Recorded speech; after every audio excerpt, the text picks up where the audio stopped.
Deborah Hershman, wife of Brent Hershman, camera assistant.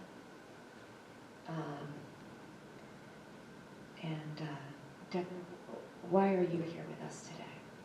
Hi, I'm here to share my journey.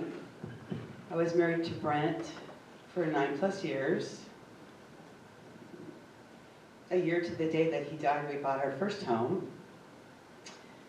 We have 2 children. Ariel was 8 and Hannah was 2.5. Ariel is pregnant with our first grandchild, and Hannah doesn't remember her father at all. I will never forget my conversation with him the night before he passed. He had worked 19 hours that day, and the previous days he had worked 15 hours. I called him to tell him I was going to bed and that I loved him, and he sounded so happy.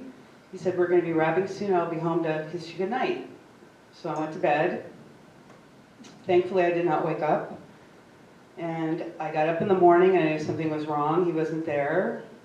I made a pot of coffee, I put on his robe, and I heard a knock at the door, and it was the police to tell me that Brent had been in an accident. Very calmly, I invited the police in and asked them, what do I do? And they handed me a white card with the coroner's phone number on it.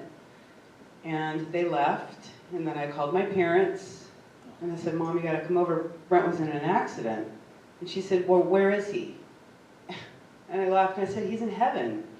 And I realized at that time that I was numb. I knew I had to handle things for my children, and I did not want them to hear me talking to my parents. So my mom came over, my dad came over. My dad and I drove to the coroner's office to get Brent's things, and I wanted to see his car.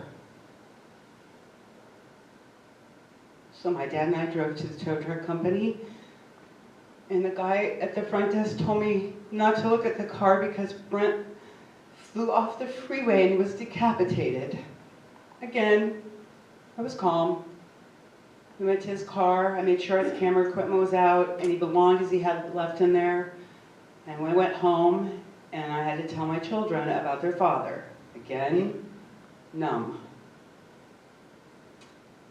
And then we had a service, and that's when I started getting cards and phone calls and people feeling sorry for me, sending their condolences, which I'm eternally grateful for. And then I realized I was numb because I thought it was a bad dream. How could somebody at 35 years old go to work, do something he loved, and get in the car and drive home and die because he worked long hours? I'm sharing my story not for sympathy, because I don't want it to happen to anybody else. No one's life is worth long hours or money. Thank you.